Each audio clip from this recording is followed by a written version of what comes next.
Nothing beats a jet ski holiday. Ayan, na LSS tuloy ako guys sa viral na yan. Viral video na yan. So, eto guys, meron niyang promo ngayon si Dunkin.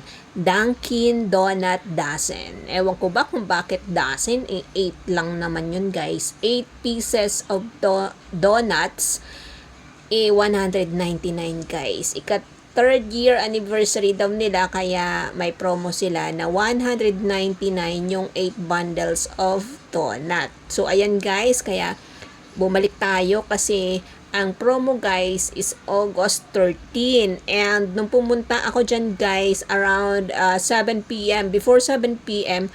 ubos na yung promo nila guys kaya nag-pre-order tayo at pwede naman daw yon. So, kinabukasan, August 14 ng maaga, pumunta tayo dyan guys para i-claim yung ating pre-order na Dunkin Donuts. Ayan, yung 8 bundles na yan, 199 na lang guys. So, eto nga guys, puro halos mga estudyante yung kasabay natin dyan guys na kumain. Nakakatuwa, di ba guys?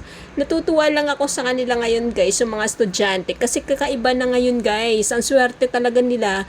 Kung dati nga guys, wala kaming mga baon. Ako mismo guys, wala akong baon dati. Wala nga makain eh, baon pang pera. Pero sa kanila ngayon guys, nakikita ko kahit saan ako pumunta, lahat ng nakikita kong estudyante, pag kumakain, ang hawak is 1,000 o di kaya hindi na bababa ng 1,000 guys. So ibig sabihin meron silang pera, di ba? Swerte nila ngayon.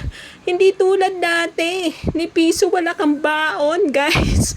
Ngayon ang suswerte nila at saka nakakakain sila sa ganyan guys ha.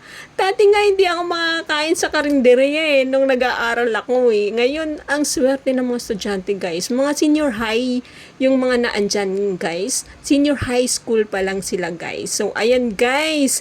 Ang masasabi ko lang sa inyo, mag-aral kayong mabuti kasi ang swerte-swerte nyo na ngayon. Meron na kayong mga baon, ang lalaki pa. So, ayan guys, thank you so much sa panunood. Thank you, bye!